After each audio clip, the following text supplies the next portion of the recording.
Paula ydw i a dwi'n gweithio yn Ysgol Gymraeg am Maestig. Dwi wedi bod yna am 20 mlynedd nawr. Dwi wedi eisiau dod ar y cwrs yma achos dwi wedi bod eisiau siarad Cymraeg ers fy mod i'n merch fach. Mae rhywbeth dwi eisiau wneud i ddatblygu yn yr ysgol hefyd. A cydlynydd ydw i yn fy'r ysgol, felly mae rhaid i fi ddatblygu fy'r iaith, achos does neb yn fy'r ysgol yn gallu siarad Cymraeg yn rhugl.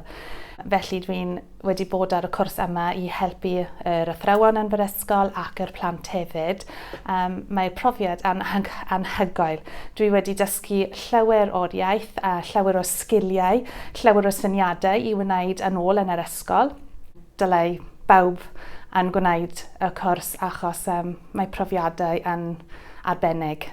Yn ystod y flwyddyn, rydyn ni'n gallu canolbwyntio dim ond yn Cymraeg yn unig, felly mae'n haws i dysgu'r iaith a ymarfer yr iaith. Mae llawer o waith i wneud, llawer o'r asesiad, ond bydd pob un yn helpu chi i ddatblygu dy iaith a datblygu sut i ddysgu Cymraeg yn ôl yn yr ysgol hefyd. Mae tutoriad yn wych iawn.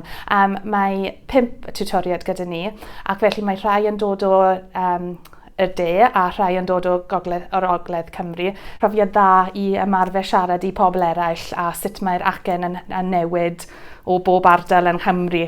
Maen nhw'n wedi helpu ni yn fawr iawn. Maen nhw'n gyfeillgar, maen nhw'n cymwysgar a maen nhw'n wych. Mae sgiliau gyda fi, mae sgiliau newydd gyda fi, ac dwi'n gyffrous nawr i rhannu'r fy sgiliau a fy'r iaith gyda'r plant yn yr ysgol, gyda'r athrawon.